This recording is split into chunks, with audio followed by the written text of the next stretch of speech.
Welcome to episode 63 of Norse Myths, Legends, and Folktales. My name is MyLinda, Butterworth, and today we learn how Regin convinces Sigurd to slay the dragon and other pursuits in part 2 of Sigurd the Dragon Slayer.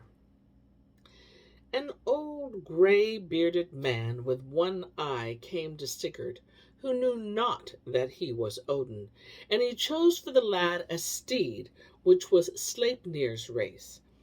Sigurd called it Grane, because it was gray, nor was it equal to be found in the world. Now Elvi took Hjordis for wife, and they lived happily together.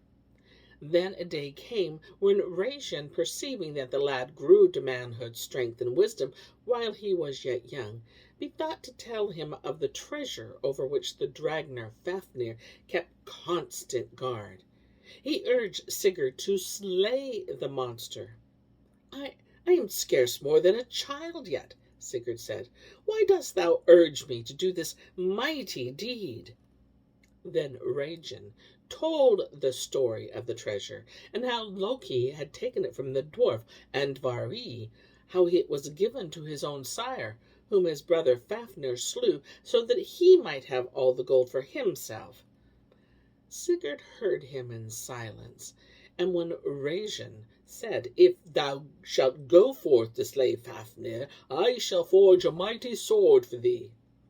So the lad said, "Forge then a sword for me which shall be without an equal, for fain would I do mighty deeds." Then Regin went to his smithy and made a sword, but the lad smote it on the anvil, and it flew in pieces. A second sword he splintered also. Thereafter Sigurd went to his mother and asked for the broken pieces of his sire's great sword Grane. Then he bade Regin forge it anew, and the smith did that, although unwillingly. When it was made, the lad put the blade to test and clove the anvil in twain. Next he cut wool with it in the river, so keen was its edge. He was well pleased with Grane. Regin then bade him promise to slay Fafnir, and Sigurd said, "As I promised thee, so shall I do. But first I must set forth to avenge the death of my sire." Stronger grew the lad, and he was of a great stature and skilled in feats of arms. Ere he set forth to do deeds of valor, he paid visits to Gripir, his mother's brother, who had power to foretell what would come to pass. Sigurd desired to know what the Norns had decreed regarding him, and although Gripir was at first unwilling to tell him, he at last unfolded to the lad his whole future life. Thereafter Sigurd went to the king and besought that he should get ships and war men to go forth against the tribe of Odin and avenge upon King Ling the death of Sigmund. Hjalpek gave him according to his desire. A great storm broke forth as he crossed the seas, and as the ships came nigh a headland, a man beckoned to Sigurd and desired to be taken aboard. The young hero commanded that this should be done. His name was Fafnir, and he carried out the behest of Urd. He sang strange runes regarding the battle that was to be. As he did so, the storm passed away, and they drew nigh to the kingdom of King Ling.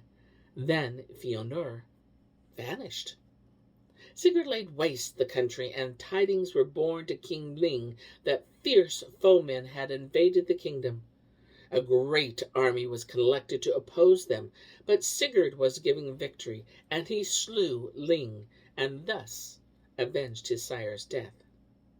With the sword Grane he clove the king in twain, and all the sons of Odin who were there he slew also.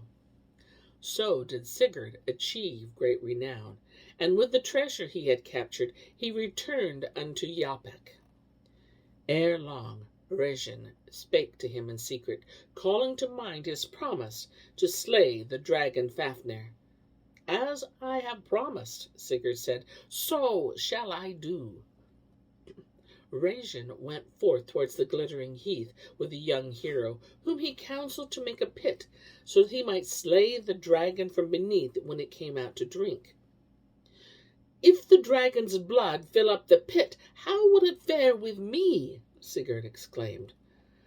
"Thou seemest to be afraid," Regin said. "Unlike thy kin art thou." Sigurd went towards the dragon's dwelling, but Regin waited at a distance. Then to the young hero came an old and gray-bearded man with one eye, and he gave counsel that he should dig many pits, so the blood of the dragon might not drown him. Sigurd knew not that the man was Odin, but he did as he was advised. He dug many pits, and in one of them he concealed himself and waited for the dragon to come forth. In time, Fafnir crawled from his lair, roaring and spouting venom. The earth shook, and Regin trembled in his hiding place. But Sigurd was not afraid. He waited till the monster was over the pit in which he stood, and he plunged his sword Grane through the dragon right up to the hilt. He drew it forth again, and the blood reddened his arms, and ran into the pits. Fafnir tossed in fury, and destroyed all things that were nigh him, but soon he knew well that he was wounded unto death. As he lay helpless and weak, he beheld Sigurd coming forth. Fafnir spake and asked him, "Who art thou that feared me not? What is thy name, and what is thy sire's name?" Sigurd answered, "My folk are strangers among men. My name is Lord Beast. I have no sire nor mother, and hither came I alone." Fafnir said, "Wilt thou lie to me in my hour of death, by saying that thou hast no sire nor mother or other name than Lord Beastly?" Sigurd thereupon said, "My name is Sigurd, and I am Sigmund's son." "Brave was thy sire," said the dragon, "but didst thou never hear that I was feared among men? Name thou him who urged thee to slay me." Sigurd told naught of Regin, and the dragon warned him that the gold would be cursed to him. But the young hero said, "We can but keep our gold till life's end, and a man dieth once only." Fafnir then said, "By Regin was I betrayed. Thee too would he betray. He desires my death and thine." Soon afterwards the dragon died, whereupon Regin came forth from his hiding place. He came humbly towards the young hero, and spake words of flattery to him. Then he said, "But alas, thou hast slain my brother, nor am I myself without blame." Sigurd said angrily, "When I performed this great deed, thou didst crouch like a coward in a bush." "It was I who forged the sword with which thou didst slay Fafnir," said Regin. Then Sigurd answered, "Better in battle is a brave heart than a strong sword." Again Regin said, "Alas, thou hast slain my brother, nor am I myself without blame." Sigurd cut out the dragon's heart, and Regin drank the blood. Then the wonder-smith bade the young hero to roast the heart for him while he lay down to sleep. The lad thus thrust a rod through it and roasted it over a fire. When the heart frizzled, he laid his finger on the spot, lest the blood should come forth, and then he thrust his fingers in his mouth. When he did, he at once understood the language of the birds.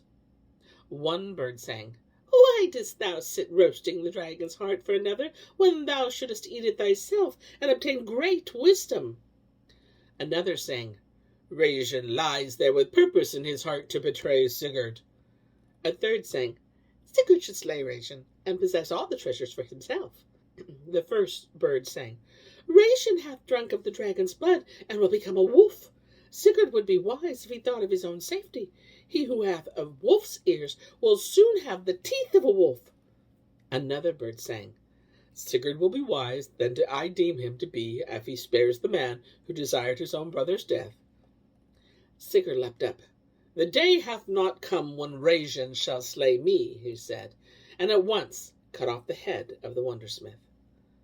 Then the young hero ate a portion of Fafnir's heart, and took the rest with him. Thereafter he went to the dragon's lair, and took forth the treasure, the rings, the awesome helmet, the sword wrought, gold armor, and many ornaments. In 2 chests he placed the treasure, and these he put upon the back of the strong steed Grane. The birds sang to him, There is a maid most fair, if thou couldst possess her. Roads twine the hall of Gyoki, and thither is Sigurd led. The king hath a daughter, and thou hast gold for her. On Hinderfial there is a high and gold deck hall. It is girt around with fire. There sleepeth on the fell a maid of war, hoo-hoo, a chosen of heroes. Flames flash around her, hoo-hoo. Odin hath given her long and unbroken sleep, for she hath stricken down those whom he favoured. Brynhild's sleep is sure and lasting, hoo-hoo. Thus have the Norns decreed, hoo-hoo.